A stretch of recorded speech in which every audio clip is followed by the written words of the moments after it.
बिस्मिल्लाहिर्रहमानिर्रहीम। अस्सलाम वालेकुम स्टूडेंट्स, मैं उम्मीद करता हूँ कि आप सब खैरियत से होंगे। और आज का टॉपिक है ट्रांसलेशन ऑफ पैराग्राफ। लेकिन आज का जो टॉपिक है ये स्पेशली 10th क्लास के लिए है, क्योंकि ये जो आज का मैंने पैरा लिखा है ये 10th क्लास के सिलेबस में शामिल है। और ये 10th क्लास वालों को ना 10 नंबर का पैरा आता है।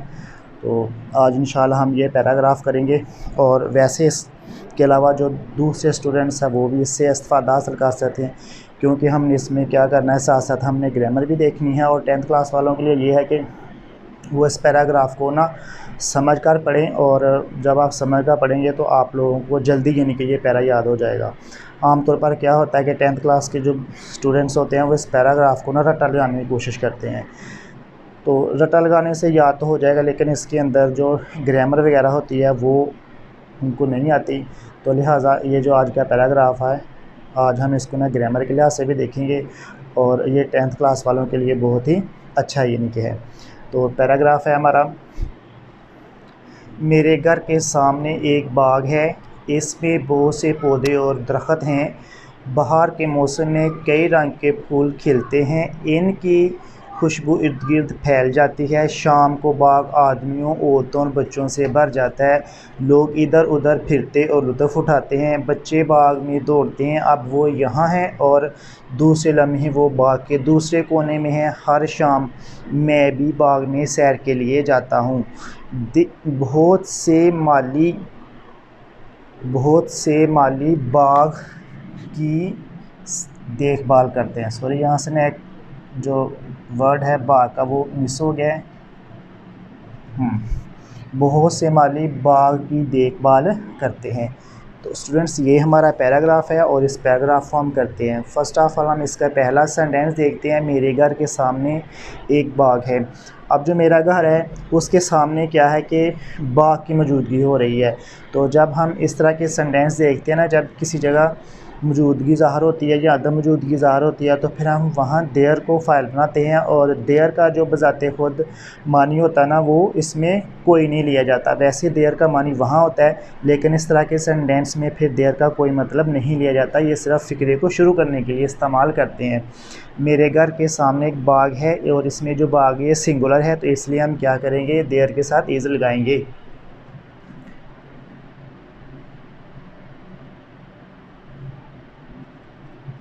There is a garden. There is a garden. एक बाग है, कहाँ, मेरे घर के सामने। In front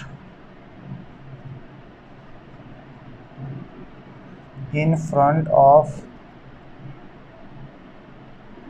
my house.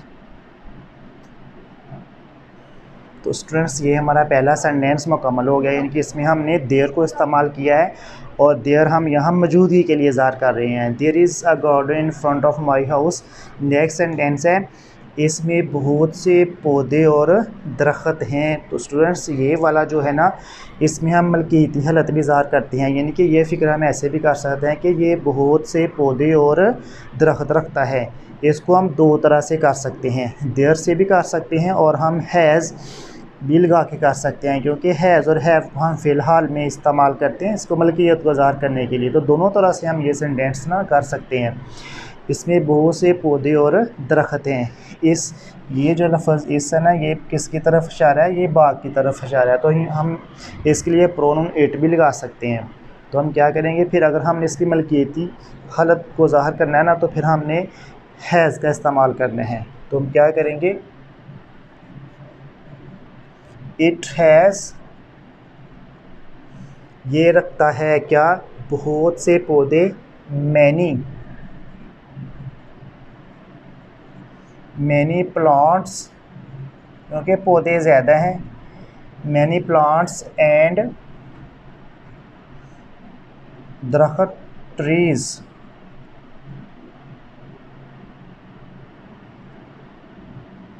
ये वाला स्टूडेंट्स सेंटेंस भी हो गया, it has many plants and trees.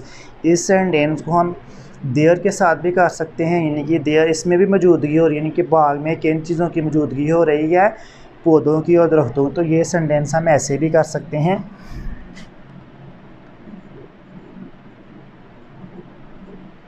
There are many plants and trees in it, और ये इट किसकी तरफ इशारा है, गार्डन की तरफ इशारा है। तो ये सेंटेंस हम ऐसे भी कर सकते हैं, देयर का भी इस्तेमाल कर सकते हैं और हम इसमें यानी कि मलकियती हालत का भी यानी कि हैज़ का भी इस्तेमाल कर सकते हैं। नेक्स्ट सेंटेंस है बाहर के मौसम में कई रंग के फूल खिलते हैं। तो स्टूडेंट्स ये वाला जो सेंटेंस है ना, ये प्रेजेंट एंड डेफिनेट टेंस में है और 10th क्लास वालों को तो प्रेजेंट एंड डेफिनेट टेंस आता ही है ना, तो हम उसके मुताबिक इसको करेंगे, ठीक है। क्योंकि प्रेजेंट एंड डेफिनेट के जो उर्दू वाले फ़िक्रे होते हैं उनके आखिर में ते है, ती है, ताहो वगैरह के अल्फाज आते हैं, इससे हमें टेंस का पता चलता है। और प्रेजेंट एंड डेफिनेट टेंस का रूल्स एंड रेगुलेशन ये हैं कि इसमें वर्ब की फ़र्स्ट फॉर्म लगाते हैं और सब्जेक्ट प्लूरल हो तो वर्ब की फॉर्म के साथ एस एस का इजाफा नहीं करते, अगर सब्जेक्ट सिंगुलर होता है तो फिर हम एस आई एस का इजाफा करते हैं। तो लिहाजा इसमें हम क्या करेंगे, सबसे पहले हम इसमें सब्जेक्ट को ढूंढेंगे। बाहर के मौसम में कई रंग के फूल, तो स्टूडेंट सबसे पहले ना हम ये वाला इसका हिस्सा करेंगे, ये कई रंग के फूल, फ्लावर्स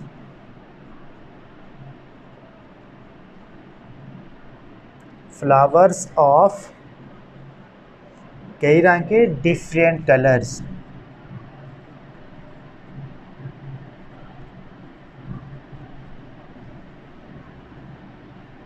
डिफरेंट कलर्स। खिलना इसमें क्या है, वर्ब है, ये हमने सब्जेक्ट बना लिया, वर्ब हमने क्या लगाना है इसमें, खिलना, और इसकी इंग्लिश होती है बलूम। कब खिलते हैं, बाहर के मौसम, in the spring season.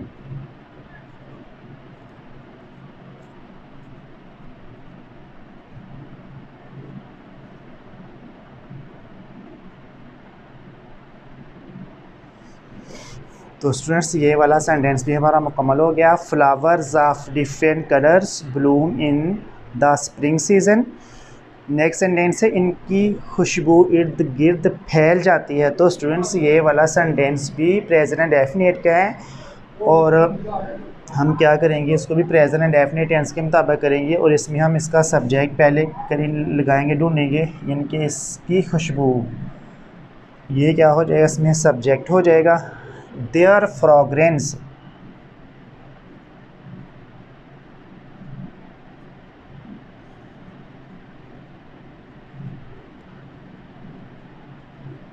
There fragrance, इसका ये जो फ्रेग्रेंस है ना, इसके मुताबिक हमने अब वर्ब के साथ एस या ई एस का इजाफा लाना है और फैलना इसमें क्या है, वर्ब है। तो हम क्या करेंगे, ये सब्जेक्ट हमारा सिंगुलर है तो इसलिए हमने वर्ब के साथ एस का इजाफा करना है।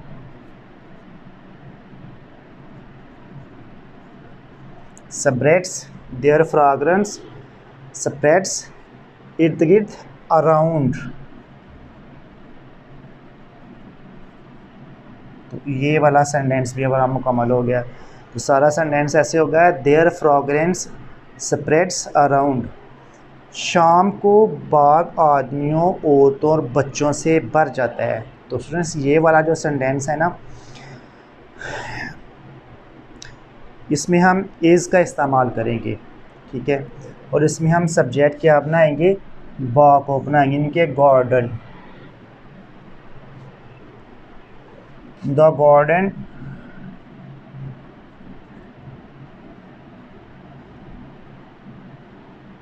तो ये सिंगुलर है तो हम क्या करेंगे, इसके साथ इज़ लगाएंगे। द गार्डन इज़, पर नहीं क्या इंग्लिश है, फील्ड। तो स्टूडेंट्स ये नहीं समझना कि बाद का ना कुछ ऐसे वर्ब होते हैं जो इंग्लिश में ना वो पैसिव होते हैं, ठीक है। तो ये है कि जब हम इस तरह के सेंटेंस हमारे पास आ जाते हैं और ये नहीं समझना कि इस के साथ यहाँ ये थर्ड फॉर्म लगी हुई है तो ये पैसिव का है, तो ये पैसिव का सेंटेंस नहीं है क्योंकि इसमें हमारे पास सब्जेक्ट की मौजूद है, ठीक है। बात वो होता है ना कि प्रेजेंट डेफिनेट में जब हम इज़, एम, और आर के साथ वर्ब की थर्ड फॉर्म लगाते हैं तो प्रेजेंट का वो पैसा बन जाता है। लेकिन ये वो वाला सेंटेंस नहीं है, क्योंकि इसमें क्या है, हमारे पास सब्जेक्ट मौजूद है, इसलिए हमने इसमें क्या करना है, इज़, और साथ हम इस क्या करना है, इसके वो वर्ब कौन सा लगाएंगे, फील्ड लगाएंगे। द गार्डन इज़ फील्ड किन के साथ बढ़ता है, इज़ फील्ड विद, जिस तरह ये वाली सीक्वेंस है ना, पहले आदमियों की इंग्लिश करनी है, फिर औरतों की, एंड के साथ फिक्र लगाएंगे, और उसके बाद हम बच्चों की करेंगे, और उसके बाद हम क्या करेंगे, शॉन की इंग्लिश करेंगे। The garden is filled with man, आगे है वुमेन एंड के साथ हम फिक्र हम लाएंगे, एंड चिल्ड्रन।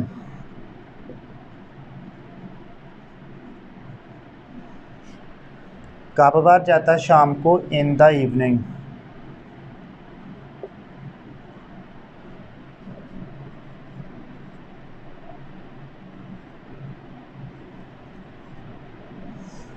तो स्टूडेंट्स ये वाला सेंटेंस भी हो गया। The garden is filled with man, women and children in the evening. लोग इधर उधर फिरते लुत्फ़ उठाते हैं। तो स्टूडेंट्स ये वाला जो टेंस है ये भी हम प्रेजेंट एंड डेफिनेट टेंस में करेंगे। हम देखें, आपने याद रखना कि जब भी फ़िक्रे में फ़र्स्ट वर्ब आएगा ना, तो आपने वहाँ रुक जाना, पहले आपने उसका तर्जुमा करना है, फिर आपने आगे वाला जो जुमला होता है ना वो करना होता है। तो हम पहले क्या करेंगे, लोग इधर उधर फिरते हैं, यहाँ यानी कि ये वर्ब है, तो लिहाजा हम यहाँ रुक जाते हैं, पहले हम इतने इतने हिस्से का तर्जुमा करेंगे, और फिर एंड के साथ फिक्रा मिला के हम आगे वाले हिस्से का तर्जुमा करेंगे। और ये प्रेजेंट एंड डेफिनेट टेंस के मुताबिक करेंगे। फिक्रा क्या है, प्लूरल है। पीपल वॉक, इधर उधर, हेयर एंड देयर भी लगा सकते हैं। वैसे जो आपकी बुक के ऊपर है हम उसी के मुताबिक करेंगे ताकि आपको आसानी रहेगी। पीपल वॉक अबाउट, अब अबाउट का मानी जो जहाँ लिया गया है क्या है, इधर उधर है। अब हम क्या करेंगे, एंड लगाएंगे और फिक्रा आगे वाला हम करेंगे। एंड लुत्फ़ उठाते हैं, इंजॉय। और स्टूडेंट्स आपने याद रखना है, जब भी वर्ब इंजॉय आता है तो उसके बाद हम सब्जेक्ट के मुताबिक उसका रिफ्लेक्सिव प्रोनाउन लगाते हैं। तो पीपल यहाँ ज़्यादा है, यानी कि हमारा जो सब्जेक्ट है वो प्लूरल है, तो इसलिए हम अगर इसकी जगह पे फ़र्ज़ करें कि दे को प्रोनाउन रख लें, और दे के मुताबिक हमने क्या करना है, फिर हमने रिफ्लेक्सिव प्रोनाउन लगाना है, इंजॉय देमसेल्व्स।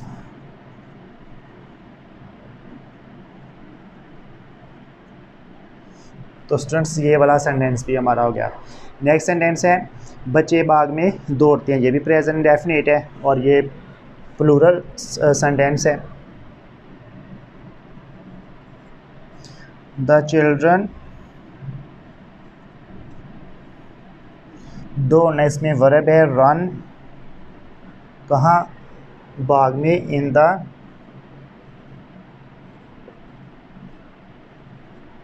गार्डन। इंतहाई आसान सेंटेंस है ये, the children run in the garden.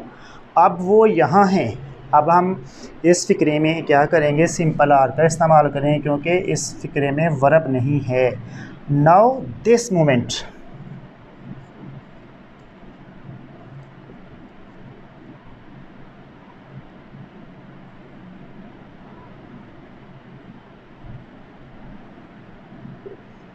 Now this moment, वो यहाँ है। दे आर हेयर, क्योंकि बच्चे ज़्यादा ना, इसलिए हम देयर लगाएंगे, और देयर प्लूरल है तो इसके साथ हम आर लगाएंगे। देयर आर, कहाँ, यहाँ हैं, हेयर। और दूसरे लम्हे, एंड के साथ हम फिक्रा जोड़ेंगे, एंड दूसरे लम्हे, the next moment,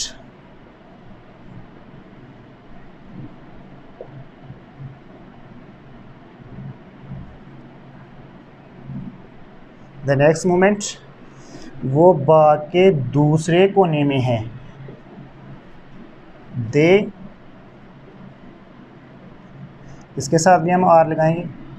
they are कहाँ है? दूसरे कोने में। इन यहाँ प्रेपोजिशन लगाएंगे, इन दूसरे कोने में, इन द अदर कॉर्नर।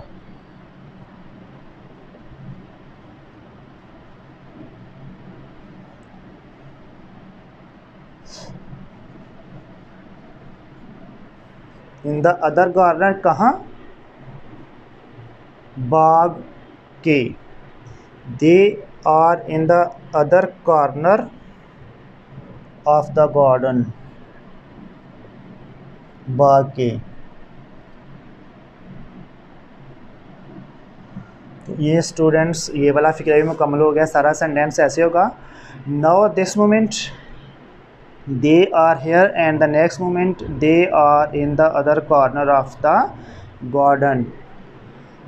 हर शाम मैं भी बाग में सैर के लिए जाता हूँ। तो ये वाला सेंटेंस भी स्टूडेंट्स प्रेजेंट एंड डेफिनेट में है और इसमें सब्जेक्ट क्या है? इसमें सब्जेक्ट हमारे पास आई है। ठीक है,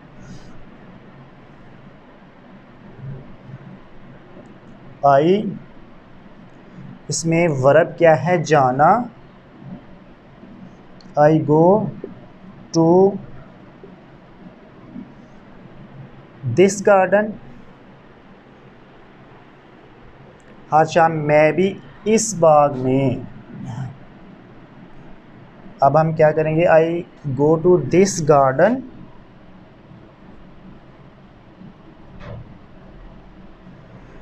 किसके लिए जाता हूँ? सैर के लिए, फॉर अ वॉक।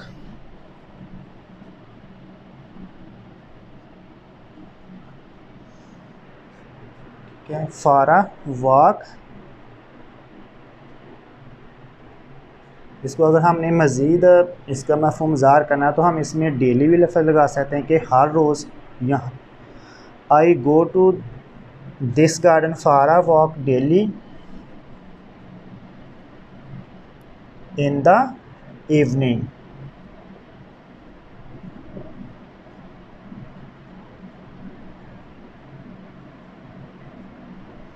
तो स्टूडेंट्स ये वाला फ़िक्रा भी हमारा मुकम्मल हो गया। सारा सेंटेंस ऐसे होगा, I go to this garden for a walk daily in the evening. Friends इसमें हमने एक चीज़ मिस कर दी है, इसमें हमने एडवर्ब भी लगाना है। बी इसमें क्या एडवर्ब है? तो एडवर्ब हम हमेशा सब्जेक्ट के बाद लगाते हैं, तो ये आई के बाद आएगा। I also, I also go to this garden for a walk daily in the evening। Next sentence है, बहुत से माली बाग की देखभाल करते हैं। और ये वाला जो सेंटेंस है ये भी प्रेजेंट एंड डेफिनेट क्या है, क्योंकि इसके आखिर में भी ते हैं जो हमें बता रहा है कि ये प्रेजेंट एंड डेफिनेट टेंस से ताल्लुक़ रखता है, तो लिहाजा इसको हम उसके मुताबिक करेंगे। सब्जेक्ट इसमें क्या है? बहुत से माली। तो ये यानी कि प्लूरल सेंटेंस है क्योंकि इसमें सब्जेक्ट प्लूरल है। Many gardeners, many Gardner's.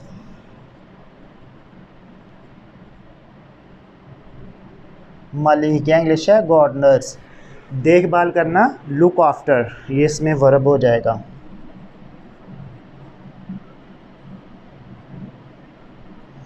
किसकी देखभाल करते हैं? बाग की।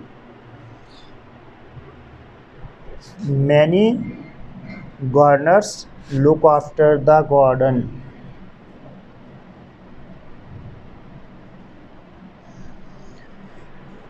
तो स्टूडेंट्स ये वाला सेंटेंस भी हमारा मुकम्मल हो गया। सारा सेंटेंस ऐसे होगा, many Gardner's look after the garden. तो स्टूडेंट्स ये था यानी कि हमारा पैराग्राफ। तो मैं उम्मीद करता हूँ कि आप जब लेक्चर को देखेंगे और आपको इस पैरे की समझ आएगी इंशाल्लाह। तो आप इस पैराग्राफ को समझ कर पढ़िएगा, 2-3 बार पढ़िएगा। इंशाल्लाह जब आप इसको लिखेंगे तो आप लोगों को ये अच्छी तरह से याद भी हो जाएगा, बल्कि आपको इसके अंदर जो ग्रामर वगैरह है वो भी पता चल जाएगी। और ये वाला जो पैराग्राफ है ना, इसमें हमने ज़्यादातर प्रेजेंट एंड डेफिनेट टेंस को यूज़ किया है। तो जब भी आपने इस पैरा को देखना ना, इससे पहले आप प्रेजेंट एंड डेफिनेट टेंस के जो रूल्स एंड रेगुलेशन है ना वो पढ़ें, और उसके बाद देखें इंशाल्लाह पैरा आपको जल्दी याद हो जाएगा। तो इंशाल्लाह नेक्स्ट वीडियो में फिर हाज़िर होते हैं। अल्लाह हाफिज़।